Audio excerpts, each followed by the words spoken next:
Salut tout le monde, c'est Zachary. Aujourd'hui on se retrouve pour la review de WWE SummerSlam 2018. Il fait extrêmement chaud et aujourd'hui, donc pourquoi je vous fais cette review aussi tard? Parce que en fait j'ai pas pu la faire lundi.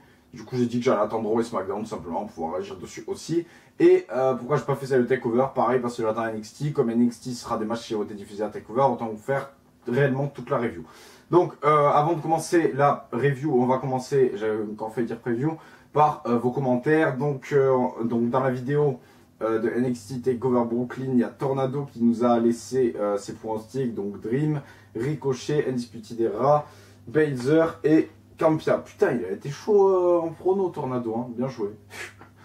Et il y a Zoran qui nous dit Alex, Campia et Tornado, c'est un last man standing match, donc pas de disqualification. Et oui, j'ai été très malin de vous dire que ça allait se finir par disqualification. En fait, je voulais tout simplement dire par double compte en fait. Mais bon, comme je suis un abruti, c'est pas ce que je vous ai dit.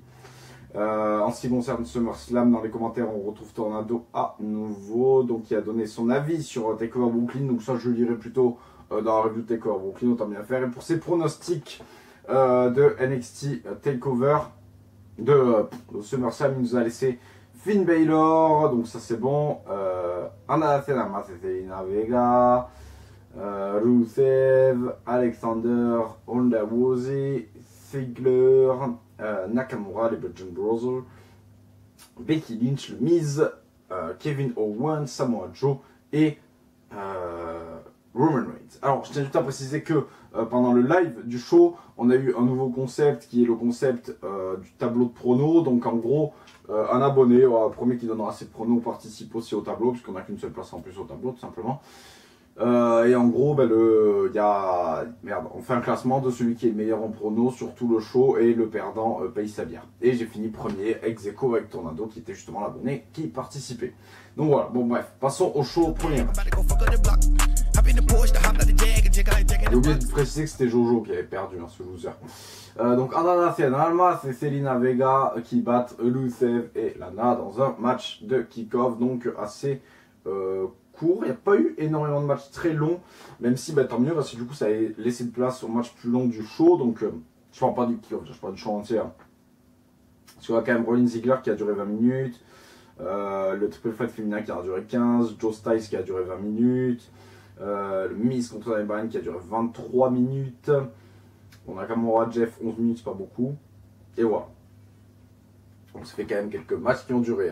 Revenons-en en mouton avec Zelina Vega et Anathema contre Rusev et Lana avec donc cette fois AJ English qui ne s'est pas mêlé à la fête, il s'en est mêlé à SmackDown et cette fois ça a été bénéfique pour Rusev. Donc à voir qu'est-ce que ça va donner par la suite, c'est quand même intriguant tout ça. Donc je suis assez content que le match soit fini comme ça et qu'il n'y ait pas eu de plus. Par contre les matchs mixtes, qu'est-ce qu'ils ont avec ça? Ils nous en refoutent un pour Hell in a Cell avec le Brie Brian contre Miz et Maryse. Donc qu'est-ce que c'est que cette connerie? Du coup, le match, je l'ai trouvé quand même assez bon dans l'ensemble, surtout de la part de Rusev et Almas, parce que Lana, malheureusement, c'est toujours pas ça. Et après, voilà, c'était un premier match de kick-off pour lancer le bal. Merci à la petite blague qui, heureusement, était prévue pour SummerSlam, mais qui n'était pas pour TakeOver, d'avoir mis le show 1 heure plus tôt. Du coup, moi, pour TakeOver, je suis arrivé à 2h, à 1h30, très serein, me disant que j'étais totalement en avance, et j'ai loupé le premier match. Voilà, nickel. Allez, match suivant pour Cruiserweight, Cedric Alexander contre Drew Gulak. Donc, le match qui était attendu par certains. J'ai trouvé le match pas mauvais, mais pas fou non plus. Ça reste un match de kick-off. Le meilleur du kick-off complètement. C'est qu'Alexander qui conserve, ça paraît logique. À voir ce qui va se passer par la suite. Je n'ai pas vu tout au Fab Live, donc je sais pas du coup. D'ailleurs, j'ai oublié, je vous invite à laisser vos commentaires, comme d'habitude, sur votre avis sur le show, sur TakeOver, vos pronostics pour qu'est-ce qui se passera à Hell in a Cell, vos avis sur Raw, sur SmackDown, même si je trouve qu'ils étaient bien à chier. Puisque d'ailleurs, j'ai attendu Esprit pour voir si j'avais des trucs intéressants à dire. Et à part le Shield, il s'est rien passé à Raw et à SmackDown. Ce qui s'est passé, c'est le changement des titres par équipe. Match suivant. Alors, les titres par équipe, on y passe, mais ceux de Raw d'abord. Donc, la B-Team qui affrontait Revival et qui conservait leur titre avec une fin qui était une belle arnaque. C'était prévisible, certes. Mais voilà, 6 minutes d'un match qui n'était pas bon, même ennuyant, je dirais. Non. Enfin, il n'était pas bon, il était normal pour un match de kick-off, il n'était pas mauvais. Il n'y a pas eu de match mauvais de toute façon, donc l'exception et ne joue pas à la règle.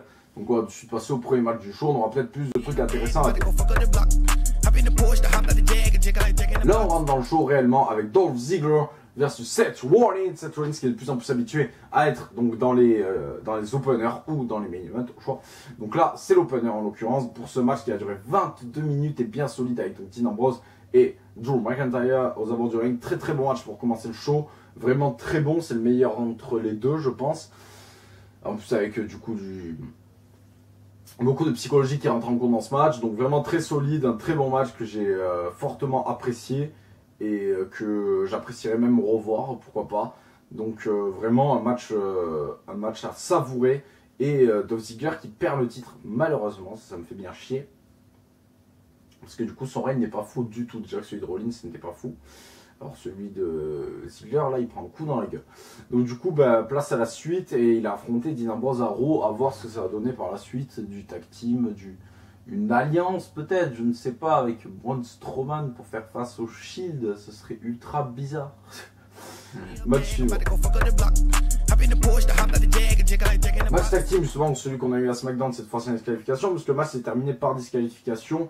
Donc le New Day a gagné, il y avait 1001 raisons qui disaient que c'était prévisible que le New Day gagne. Déjà le fait qu'il n'y ait pas de disqualification, donc déjà techniquement ça peut faire un 3 contre 1. Là, il n'y a pas fallu, mais le match était super bon à SmackDown. Vraiment extrême de ce qu'il fallait. Et là, avant le match de SmackDown, et ben, ce match-là était le meilleur des Bludgeon Brothers, je dis bien les Bludgeon Brothers.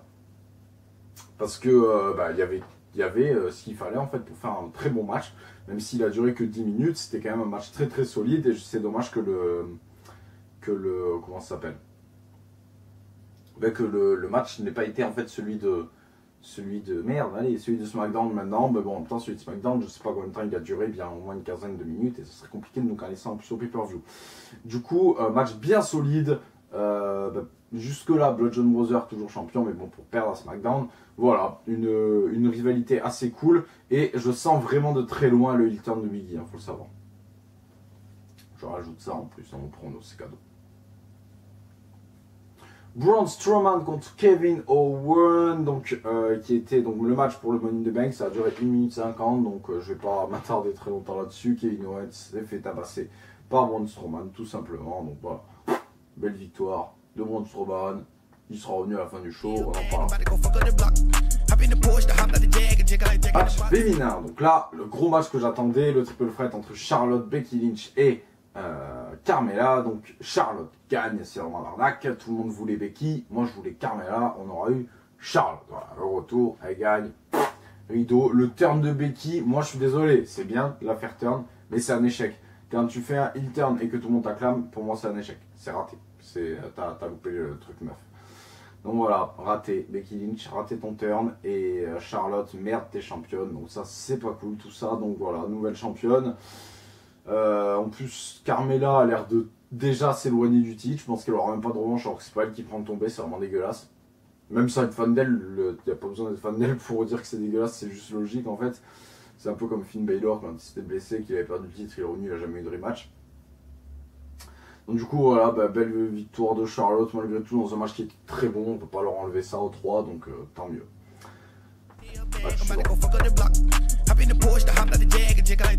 Le match suivant donc qui est le match pour le titre World, donc le match qui était très attendu par beaucoup de monde, dont par moi. Donc Samoa Joe contre AJ Styles qui donc s'est terminé par une victoire de Joe comme je l'avais dit, mais par disqualification, donc comme je l'avais pas dit, donc pas de nouveau champion. Mais par contre la rivalité va continuer pour pousser jusqu'à Hell in a Cell. Alors est-ce qu'à Hell in a Cell on a déjà l'annonce que le match est donc officiel, est-ce qu'il y a une stipulation ou quoi, je vais vérifier. En tout cas, le match il était très très bon, une bonne durée, vraiment là, ils nous ont pas déçus. Franchement, il y avait beaucoup de gens, y compris moi, qui étaient déçus de Nakamura Styles, mais alors là, putain, pas du tout déçu, les segments, quand c'est parti en couille et tout, la fin du match, enfin, tout était très très bien fait. Non, le match n'est pas encore officialisé pour NSL. Tout était très bien fait. Le match était très bon, les deux se sont donnés à fond et c'était nickel. Vraiment, la WWE sont en train de réussir cette rivalité qui est sûrement une des meilleures rivalités de la WWE depuis très longtemps. Et ça annonce du très très lourd. J'espère que ça va continuer comme ça. Et que Joe termine la rivalité champion. Je pense que là, il n'y aura pas à rougir pour Styles de finir son gros règne d'ailleurs. Mais vraiment, là, on a une des rivalités de l'année, clairement. Et merci la WWE pour ça. J'espère que ça va continuer sur de bonnes choses. Bah, il nous faut le Hell in a Cell ou un Last Man Standing, enfin, non, peut-être pas un Falcon Anywhere. Un Falcon Anywhere ou un Hell in a Cell pour Hell in a Cell. Parce que là, ça peut envoyer du très très très lourd. Match suivant. Miz, Daniel Bryan, encore un match très très lourd. D'ailleurs, ils ont enchaîné les deux, c'est assez bizarre. Mais en tout cas, le match, ils ont duré à peu près le même temps d'ailleurs. Alors celui-là, je l'ai trouvé un peu trop long, bizarrement. Mais il était quand même très bon, très très solide, pareil, avec une fin à nouveau solide, le coup de poing américain, etc.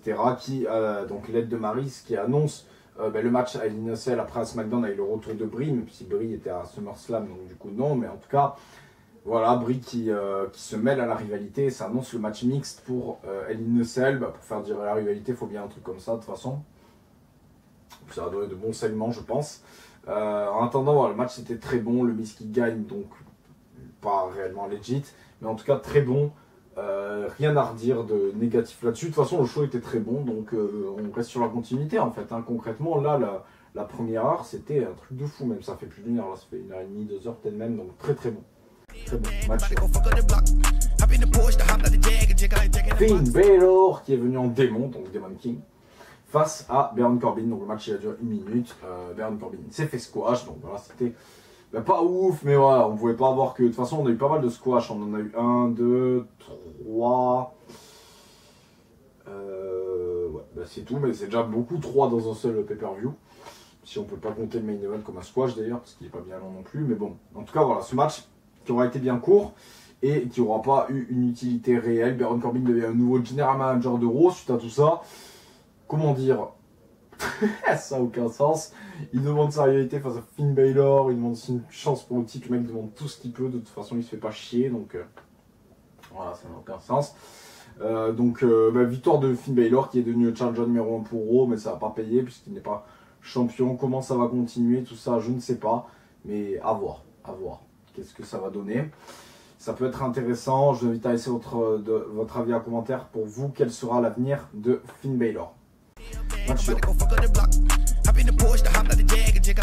Match pour le titre United States des États-Unis sera très bien entre Shinsuke Nakamura et Jeff Hardy. Donc le rematch entre les deux qui était une nouvelle fois, qui était bien solide comme match. C'était un bon match avec donc la victoire de Shinsuke Nakamura qui conserve donc son titre et reste champion après 11 minutes de match.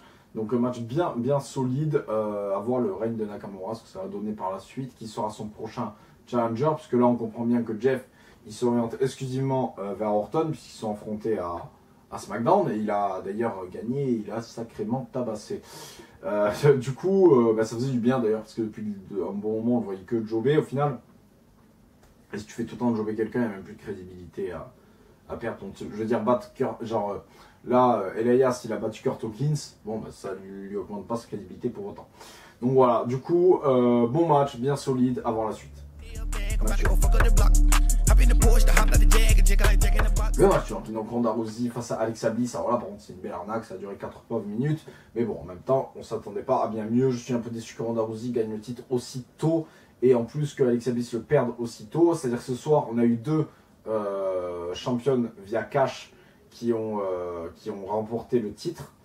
Et le problème, c'est que ces deux championnes qui ont perdu le titre, pardon. Le problème, c'est que Alexa Bliss, ce fameux titre, elle venait de le gagner au précédent pay-per-view. Donc ça fait quand même un peu chier. Et du coup, voilà, victoire de Ronda Rousey, à voir ce que ça va donner par la suite. On nous parle de match entre les Force Women et les deux Force Women en fait. Mais bon, le problème, c'est que c'est un peu bizarre parce qu'il y en a qui sont en SmackDown, il y en a qui sont à Raw, il y en a qui sont plus à NXT, si encore techniquement à NXT, d'autres qui sont plus. Qui ne sont même pas à la WWE, donc ça serait un peu le bordel quand même, faut dire. Le match suivant qui est le main event, on terminera là-dessus, qui est donc un match qui a duré 6 pauvres minutes, qui est une semi-arnaque. Donc Roman Reigns, Brock Lesnar perd enfin un titre qui a satisfait tout le monde. Le problème c'est qu'on a donc au début du match Braun Strowman qui arrive et qui annonce qu'à la fin il prend les deux, enfin il prend le vainqueur, donc pour le titre forcément avec sa mallette.